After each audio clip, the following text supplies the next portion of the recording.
احوال کے جتنے قصے ہمیں سنائے ہیں، جو بڑی بڑی قومیں تباہ ہوئیں، وہ غربت کی وجہ سے نہیں ہوئی، ٹیکنالوجی کی کمی کی وجہ سے نہیں ہوئی، اپنی اخلاقی پستی کی وجہ سے تباہ ہوئی۔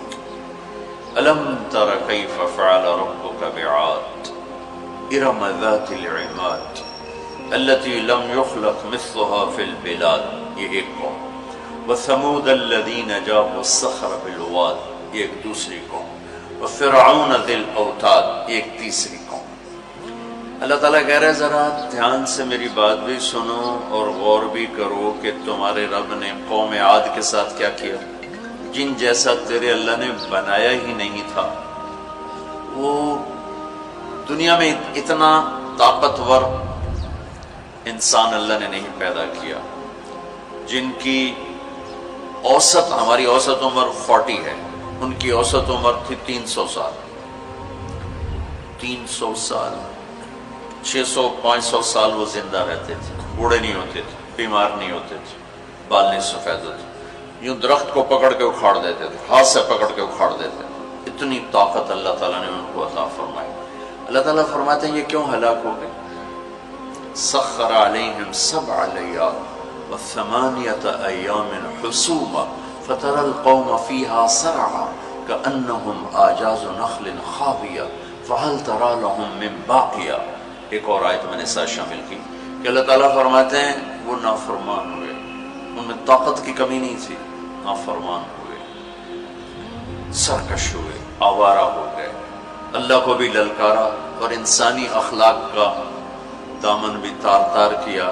تو اللہ نے کہا میں نے ان پر ایک ہوا چھوڑی، وہ کہتے تھے من اشد منا قوة، کوئی ہم سے طاقتور ہے تو اس سے ہمیں ڈراؤ۔ ان کے نبی تھے ہود علیہ السلام، وہ کہتے کوئی ہم سے طاقتور ہے تو ڈراؤ، ہمیں کس سے ڈراتے؟ من اشد منا قوة، کوئی ہے ہم سے زیادہ طاقتور؟ تو اللہ نے جواب دیا اولم یروا ان الذی خلقهم هو اشد منهم قوة وكانوا بآیاتنا یجحدون۔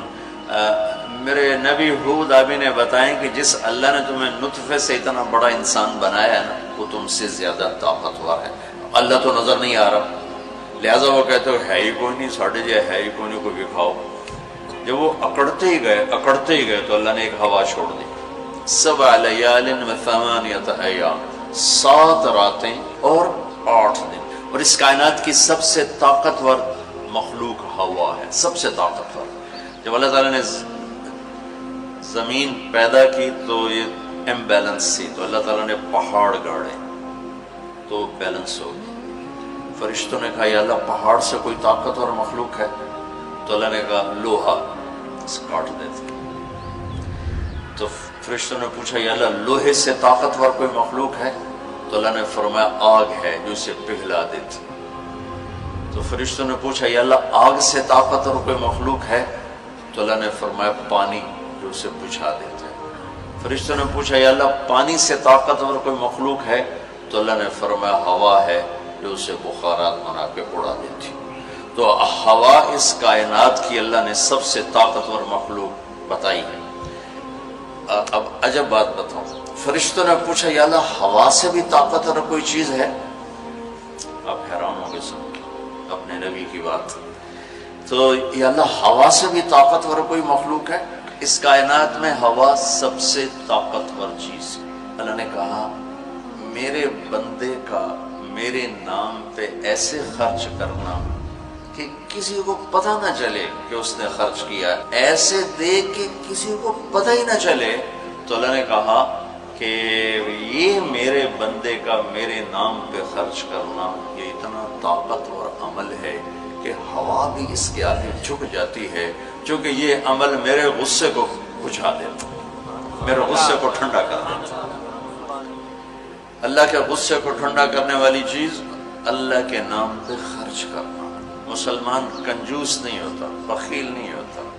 تم لوگ کمال سمجھتے دوسرے کی جیب سے کھانا، کیونکہ ہم اس دور سے گزرے دوسرے کی جیب سے کھانا، اور اللہ تعالیٰ کمال دیکھتا ہے کہ اپنی جیب سے کھلا، خود بھوکا رہ کے اوروں کو کھلا۔ ایک دفعہ شیطان ملا کسی عابد کو،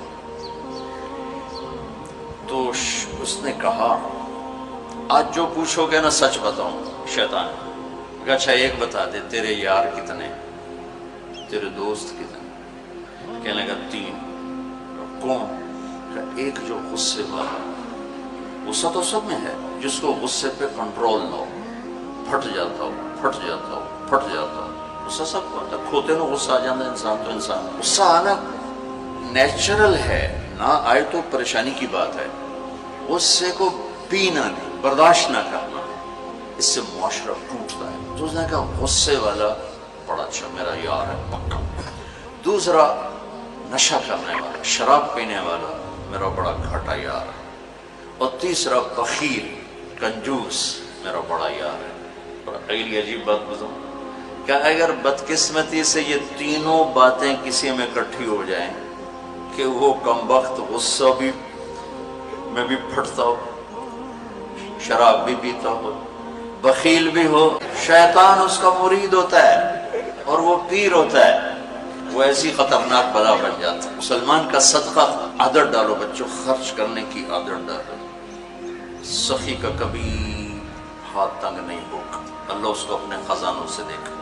لیکن آج کل ماں باپ سکھاتے ہیں گنجائش کرو گنجائش کرو، جمع کرو جمع کرو، کجیاں میں پیسے ڈالو، اور تم اللہ کے نام پہ لگانا سیکھو، اللہ تمہیں وہاں سے دے گا جہاں سے وہم و گمان بھی نہیں۔ انفق ولا تخش من ذی العرش اقلالا، خرچ کر اور عرش والے سے تنگی کا ڈر نہ کر۔ اس مراد فضول خرچی نہیں، اللہ کے بندوں پہ خرچ کرنا، ضرورت مندوں پہ خرچ کرنا۔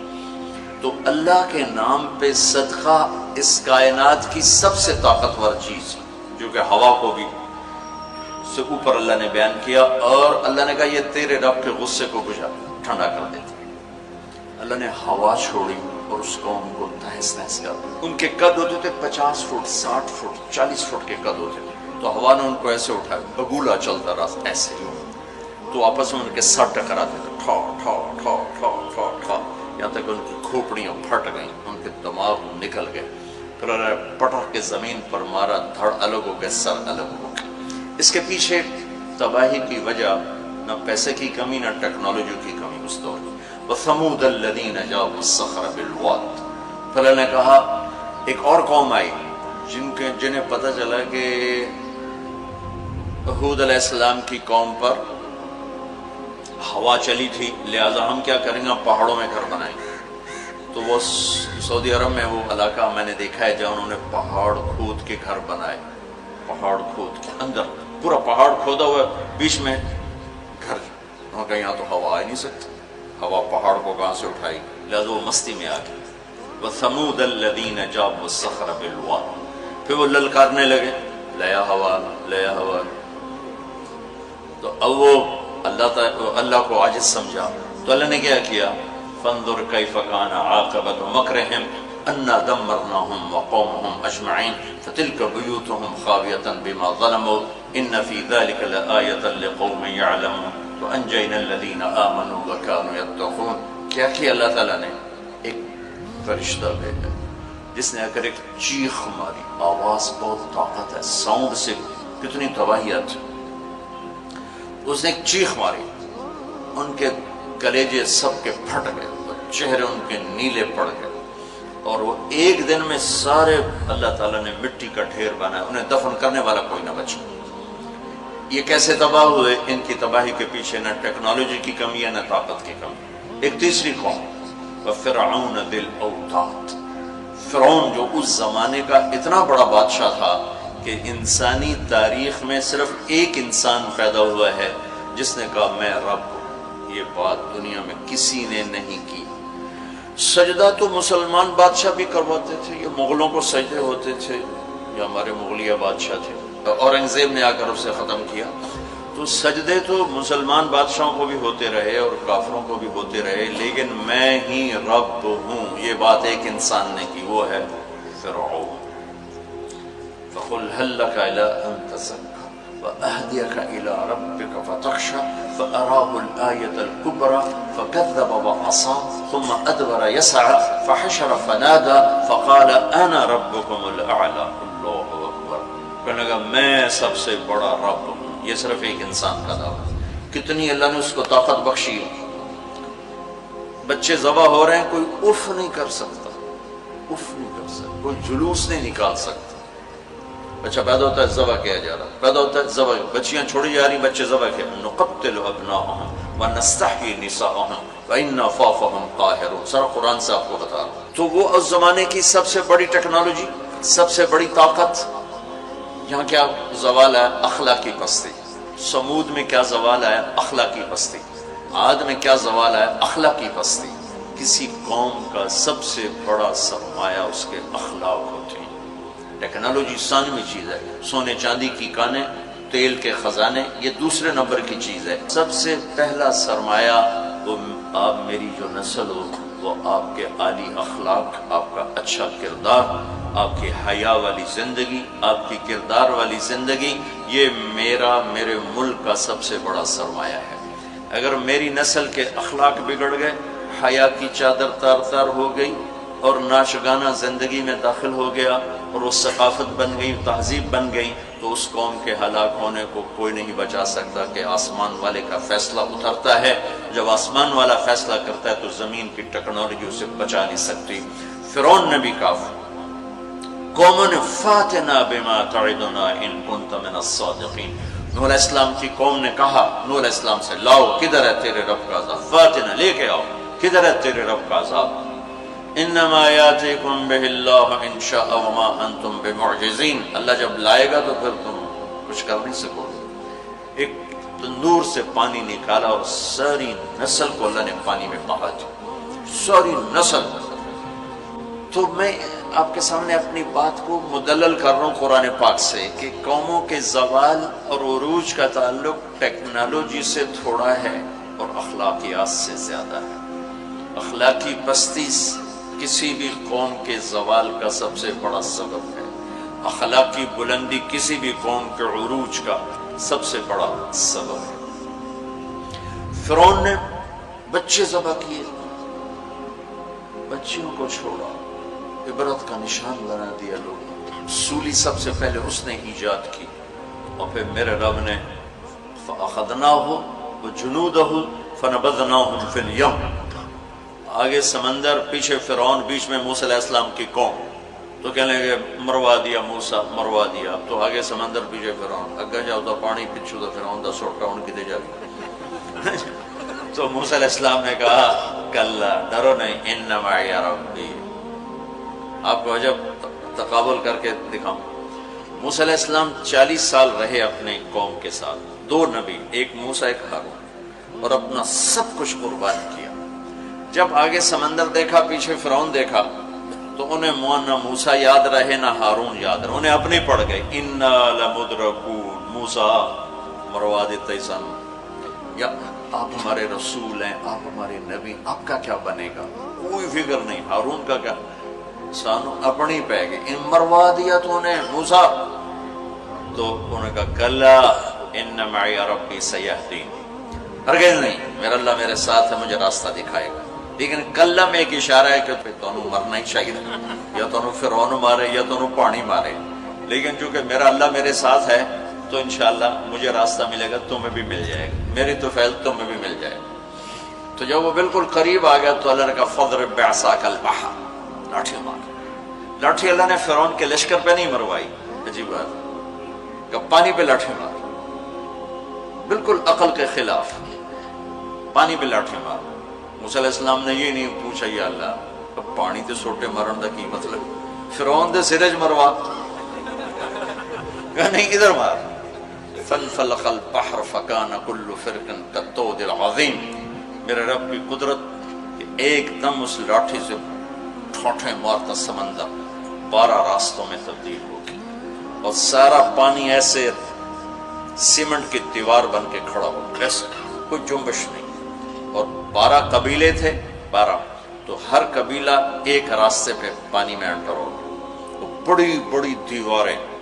اب ان کو پریشانی شروع ہو گئی کہ پتہ نہیں نال دینا کی حال ہے، تو اللہ تعالیٰ نے پانی کو ٹرانسپیرنٹ کر دیا، پہلے ہوتا ہے لیکن نظر نہیں آتا نا، تھک ہو، تو اللہ تعالیٰ نے دکھانا شروع کر دیا، تو وہ جا رہا ہے، وہ جا رہا ہے، وہ جا رہا ہے، سب جا رہے ہیں، سب پار نکل گیا، تو فرعون کنارے پر آ گیا، انٹر ہوا، اس کے ساتھ اس کا لشکر انٹر ہوا، تو اللہ نے پانی کو حکم دیا، تو پانی دوبارہ حرکت میں آیا اور سارا لشکر اس کے اندر ڈوبا، غرق ہوا۔ کہنے لگے ہمیں اعتبار نہیں، دکھاؤ واقعی مر گیا ہے۔ پانی کی موج نے اٹھایا اور باہر پھینک دیا۔ موت کو دیکھ کے نبی بھول گیا 40 سال جنہوں نے محنت کی۔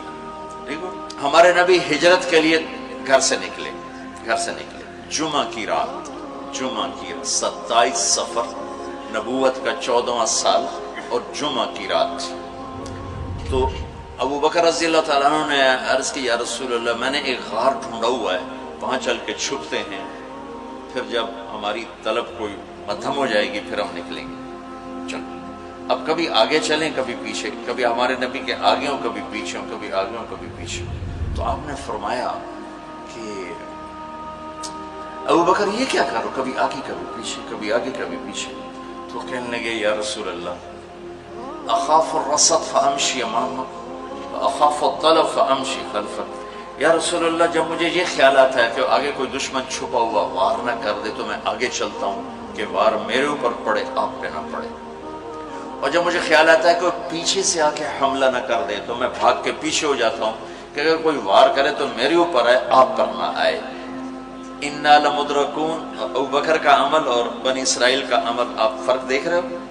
اگلے دن اچھا ہمارے نبی پنجوں پہ چل رہے تھے، پنجوں پہ، پورا پاؤں نہیں، کہ اس زمانے میں کھوجی، جب تک کچی سڑکیں تھی یہ علم تھا، خود ہمارے گاؤں میں کھوجی تھے، کچی سڑکوں پہ پاؤں کے نشان پر چلتے چلتے سینکڑوں میل چلے جاتے تھے۔ ہمارے دادا کے اونٹ چوری ہوئے ڈیرہ غازی خان، چوری ہونا کوئی بڑی بات نہیں تھی، بےزتی سمجھی جاتی تھی اس زمانے میں، فلانے سردار دی چوری ہو گئی، تو وہ کھوجی کو لے کر چلے میاں چنو کے پاس ہمارا گاؤں ہے، وہاں سے چلتے چلتے دیرہ غازی خان سے چوٹی پہنچے، پاؤں کا نشان دیکھتے دیکھتے، اور وہاں سے اپنے اونٹ لے کر واپس آئے۔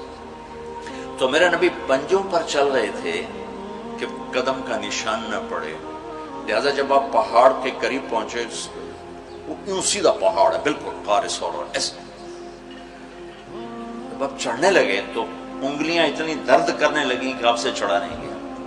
تو ابو بکر رضی اللہ تعالیٰ عنہ نے آپ کو کمر پہ بٹھایا اور کمر پہ بٹھا کے اس پہاڑ کو اوپر لے کر کے، کبھی اللہ آپ کو لے جائے تو آپ دیکھنا کتنا وہ اوکھا پہاڑ ہے جس پر ابو بکر اوپر لے کر گئے۔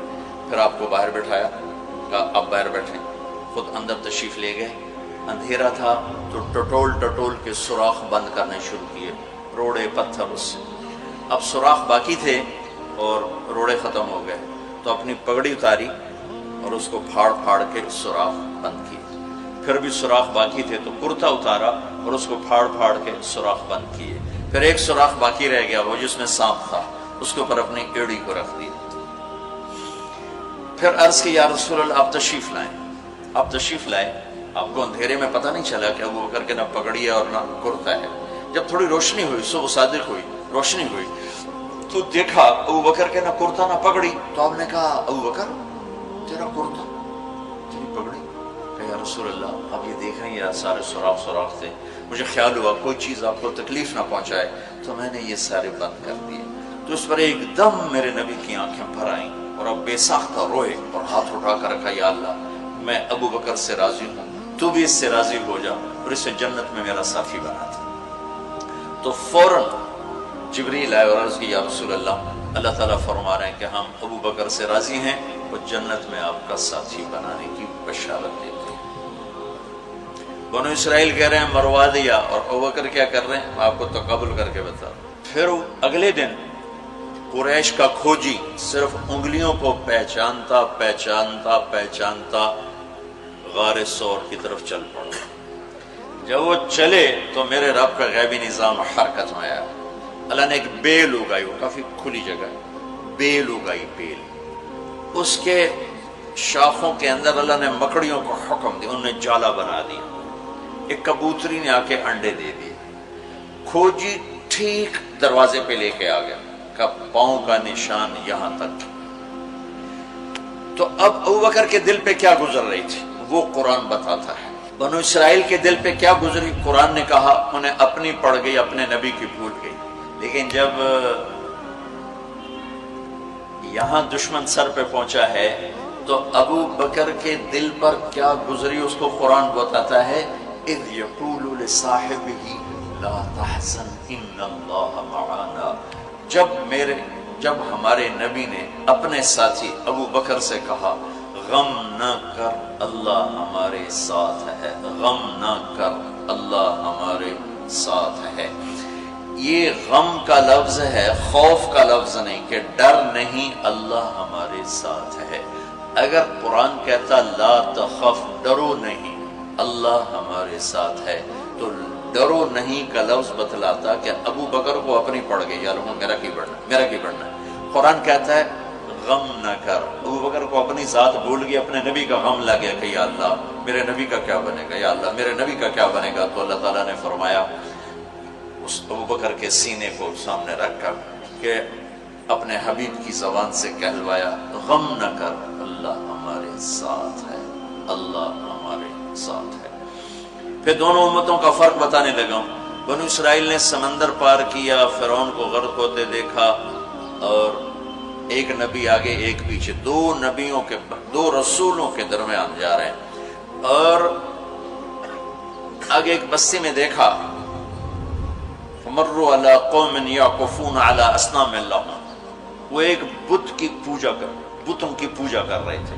اتنے ماٹھے تھے عقل کے بنو اسرائیل کہ پتھر کی پوجا ہو رہی، 40 سال نبی کی صحبت ہے، بڑے بڑے معجزے دیکھے، اور ابھی پانی پاؤں پہ لگا ہوا ہے، سمندر کو پھٹتے دیکھا، فرعون کو ڈوبتے دیکھا۔ موسیٰ علیہ السلام سے کہنے لگے اجعل لنا الہا کما لہم آلہہ، موسیٰ علیہ السلام جی ہماری ایک درخواست۔ کہنے لگے کیا ایو جے ہے خدا سانو ہی لے دے، ایسے میں انہوں متھر ٹیکی۔ اتنی چھوٹی عقل کے تھے کہ ایک لے دے ہمیں، ان کو توڑے جا بے عقل میں دنیا جو ایک ہی کوئی، انکم قوم تجہلون۔ ہمارے نبی دنیا سے تشریف لے گئے، فوت ہوئے 12 ربیع الاول 7 جون 633 عیسوی 11 ہجری، پیر کا یہ تقریباً یہی ٹائم ہے، اس سے تھوڑا سا آگے، زور سے پہلے۔ اب دنیا سے تشریف لے گئے، انتقال فرما گئے۔ صحابہ پہ عجیب و غریب کیفیت طاری ہوگی۔ عمر رضی اللہ عنہ نے تلوار نکال لی، جو کہے گا اللہ کا نبی فوت ہو گیا قتل کر دوں گا۔ وہ فوت نہیں ہوئے، اللہ کے پاس گئے، واپس آئیں گے۔ ابوبکر صدیق کو پتہ چلا، وہ عوالی ایک محلہ ہے، وہاں گئے ہوئے تھے اپنی بیگم کے پاس، وہاں سے دوڑتے ہوئے آئے، گھوڑے سے چھلانگ لگائی، گھر میں داخل ہوئے، اپنی بیٹی کے حضرت عائشہ کے گھر میں آپ کا انتقال ہوا۔ آپ کے چہرے سے کپڑا ہٹایا، ماتھا چوما، آنسو گرے، اور کہا طبت حیا و میتا، میرے محبوب آپ دونوں حالتوں میں پاک پاکیزہ خوشبودار ہیں، دنیا سے جانے کے بعد بھی اور دنیا میں رہتے ہوئے بھی۔ پھر تشریف لائے تو عمر کی آواز گرجدار، کوئی نہ کہے میرے نبی فوت ہو گئے۔ ممبر پر آ کر کھڑے ہوئے کہا عمر بیٹھ جاؤ۔ عمر کہنے لگے میں نہیں بیٹھتا، تو کہنے لگے ایھا الناس من کان یعبد محمدا فإن محمدا قد مات، جو لوگ محمد کی پوجا کرتے تھے تو سنو آج ان کو اللہ نے اٹھا لیا ہے۔ ومن کان یعبد اللہ فإن اللہ حی لا یموت، اور جو اللہ کی پوجا کرنے والے ہیں وہ سن لیں کہ اللہ موت سے پاک، زندہ، قائم دائم، حی قیوم موجود ہے۔ اور پھر آپ نے یہ آیت پڑھی انک میت وانہم میتون، میرے حبیب آپ نے بھی موت کا ذائقہ چکھنا ہے، وہ سب نے موت کا پیالہ پینا ہے۔ اور یہ آیت پڑھی وما محمد الا رسول قد خلت من قبلہ الرسل افئن مات او قتل انقلبتم علی اعقابکم، میرے نبی بھی تو رسول ہیں جیسے اور رسول ہیں، ان کو بھی تو موت نے آنا ہے، تو تم میرا راستہ چھوڑ دو گے، میرا دین چھوڑ دو گے۔ تو عمر رضی اللہ تعالیٰ عنہ فرماتے ہیں میری ٹانگوں سے جان نکل گئی، چونکہ مجھے پتہ چل گیا کہ آپ فوت ہو گئے ہیں، تو میں یوں نیچے گرا، سیدھا ایسے اسٹریٹ نیچے گرا کہ مجھے جو لگا جیسے یہ قرآن آج اترا ہے، جیسے یہ قرآن آج اترا ہے۔ تو ابوبکر صدیق رضی اللہ تعالیٰ عنہ صحابہ کا ایمان اور بنو اسرائیل کا ایمان اب تقابل، دو نبیوں کی موجودگی میں اتنے بڑے معجزے دیکھ کر ایک پتھر کا بت دے ہم بھی اس کو سجدہ کریں، اور یہاں میرے نبی دنیا سے جا چکے ہیں، اور ابو بکر صدیق اعلان کرتے ہیں کہ اللہ زندہ ہے، موت سے پاک ہے، اور میرے نبی کو اللہ نے بلا لیا جیسے ہر نبی کو بلایا، میرے نبی کو بھی بلا لیا ہے۔ پہلی امتوں کو 2 نمازیں، ہمیں 5۔ پہلی امتوں کی مسجد کوئی نہیں، ہماری مسجد۔ پہلی امتوں کی اذان کوئی نہیں، ہمیں اذان دی۔ اور اذان اتنا بڑا عمل بنا دیا میرے نبی نے کہ آپ نے فرمایا کہ اذان دینے والا قیامت کے دن سب سے اونچے مقام پر کھڑا ہوگا۔ حضرت علی فرمایا کرتے تھے کاش میں اللہ کے نبی سے حسن حسین کے لیے مسجد نبوی کی اذان مانگ لیتا، یہ حضرت علی فرمایا کرتے تھے۔ اور جنگ قادسیہ میں مؤذن زخمی ہو گیا تو اذان دینے کے شوق میں سردار آپس میں الجھ گئے، ایک کہتا میں دوں گا، ایک کہتا میں دوں گا، پھر قرہ اندازی ہوئی جس کا نام نکلا اس نے اذان دی۔ حضرت عمر فرمایا کرتے تھے اگر میں امیر المومنین نہ ہوتا، اگر میں خلیفہ وقت نہ ہوتا تو میں مسجد نبوی کا مؤذن بننا پسند کرتا۔ کسی کو اذان نہیں ملی، ہمیں اذان۔ پہلا مؤذن بلال بنا، پہلے مؤذن اللہ نے بلال کو یہ عزت عطا فرمائی۔ دنیا میں یہ ہے اور آخرت میں یہ ہے کہ میرے نبی نے فرمایا کہ جب جنت میں جانے کا وقت آئے گا تو جنت کی میرے لیے سواری لائی جائے گی، میں اس سواری پہ بیٹھوں گا تو اس کی جو وہ رسی ہوگی وہ ایسے نیچے گر جائے گی، نیچے گرے گی۔ اس رسی کے یعنی اس کی جو لگام ہوتی ہے وہ نیچے گرنے کا مطلب ہے یہ ایسے نیچے گر گئی۔ اب نیچے گرنے کا مطلب ہے کہ اس کی ڈرائیونگ میرے نبی نے نہیں کرنی، کوئی آنے والا ہے، کوئی ڈرائیور آنے والا ہے جو رسی پکڑ کے چلے گا، کوئی کوچبان آنے والا ہے جو اس کو پکڑ کے چلے گا۔ رسی کا گرنا ایک انڈیکیشن ہے کہ کوئی نصیب والا اب آئے گا۔ جب آپ کی سواری کھڑی ہوگی، رسی نیچے ہے، تو اب سب کی گردنیں ایسے ہوں گی، کون، سب قیاس کر دیں کون کون کون۔ اللہ کی طرف سے اعلان ہوگا بلال کو بلایا جائے، بلال بلال۔ تو بلال آپ کی سواری کی لگام پکڑیں گے، اور آپ نے فرمایا کہ سب سے پہلے میں جنت میں جاؤں گا وہ بلال میرے ساتھ ہوگا، میری سواری کی لگام پکڑ ہو جائے گا۔ تو ہمیں اذان ملی، کسی امت کو اذان نہیں ملی۔ ہمیں 5 نمازیں ملی، کسی امت کو نمازیں 2 نمازیں، ایک فجر کی 2 رکعت، عصر کی 2 رکعت۔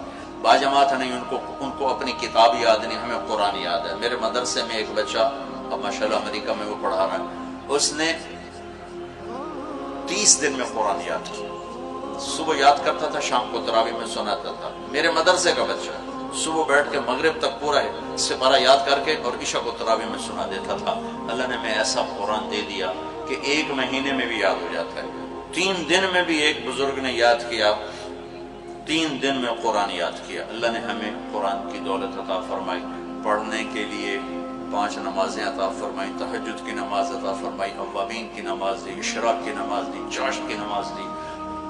نماز کے کتنے دروازے کھول دی۔ اور میرے نبی کی آخری نصیحت تھی میری امت نماز نہ چھوڑنا، نماز نہ چھوڑنا، نماز نہ چھوڑنا۔